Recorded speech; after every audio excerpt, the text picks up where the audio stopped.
Hello bachon, let's read the question. The question says, how does the mutual inductance of a pair coil change when first the distance between the coil increase, second the number of turns in each coil is decrease. तो बच्चों question कह रहा है कि mutual inductance of pair की अगर बात करें तो किस तरीके से इसको आप चेंज कर रहे हैं यहाँ पर। तो डिस्टेंस बढ़ाने पर म्यूचुअल इंडक्टेंस पे क्या फर्क पड़ेगा उस पेयर के लिए, और नंबर ऑफ टर्न्स डिक्रीज करने पर म्यूचुअल इंडक्टेंस पे उस पेयर के लिए क्या फर्क पड़ेगा।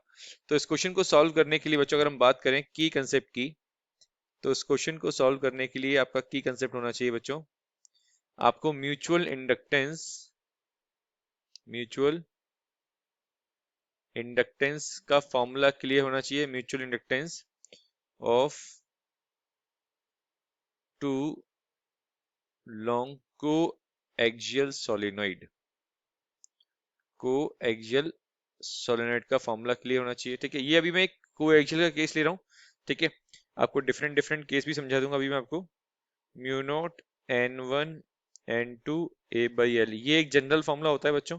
ठीक है, तो यहाँ पे जो म्यूचुअल इंडक्टेंस निकल के आ रहा है आप देख सकते हैं, म्यूचुअल इंडक्टेंस डायरेक्टली प्रोपोर्शनल होता है हमारे N1 और N2 के।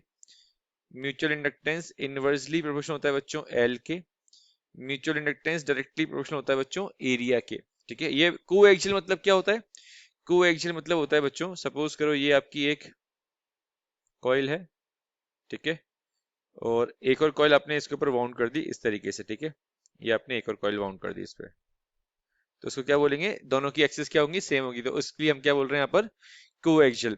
अब हम क्वेश्चन की बात करते हैं बच्चों। ठीक है, क्वेश्चन कह रहा है कि यहाँ पर नंबर ऑफ टर्न्स, पहले एक डिस्टेंस वाला ले लेते हैं, distance between the coil increase. अब सपोज करो एक कॉइल ये है आपके पास। ठीक है, अब ये तो कोएक्सियल है, इसका मतलब मैक्सिमम फ्लक्स लिंक करा हुआ एक दूसरे की, बेसिकली करंट की फ्लो होने की वजह से। अगर हम यहाँ पे सपोज करो करंट I1 मान रहे हैं और यहाँ पे करंट मान रहे हैं I2, तो अगर टाइम वेरिंग करंट यहाँ पर है तो उसके वजह से क्या होगा बच्चों, सेकंड वाली कॉइल में फ्लक्स चेंज होगा, उसकी वजह से करंट बनेगा। ठीक है, अब यहाँ पे टाइम वेरिंग करंट मान रहे हैं I2, तो इसकी वजह से फर्स्ट वाली में हमारा बेसिकली क्या होगा, इंड्यूस करंट बनेगा। अब सपोज करो अब अगर दोनों कॉइल का सेपरेशन इंक्रीज कर दें, एक ये है, तो मैं आपसे पूछता हूँ कि बताइए किसमें मैग्नेटिक फ्लक्स ज्यादा होगा। तो आपका आंसर क्या होगा, फर्स्ट वाले के लिए या सेकंड वाले के लिए? तो ऑब्वियसली बात है, आपका आंसर क्या होगा सर, सेकंड वाले के लिए फ्लक्स ज्यादा लिंक करेगा, क्योंकि ये डिस्टेंस क्या है, कम है। जितना सेपरेशन कम होगा उतना फ्लक्स लिंक करेगा, जितना फ्लक्स लिंक करेगा उतना बेसिकली हमारा म्यूचुअल इंडक्टेंस बढ़ेगा। तो यहाँ पे आप फर्स्ट वाले के लिए आंसर दे सकते हैं बच्चों। फर्स्ट क्वेश्चन का आंसर हो जाएगा, with the increase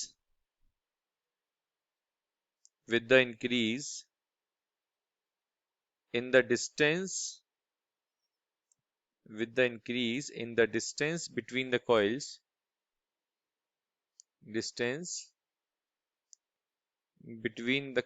the magnetic flux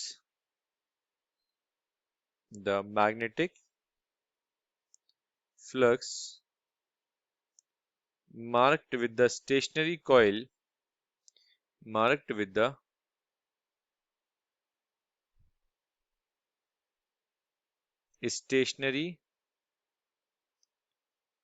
coil decrease, and hence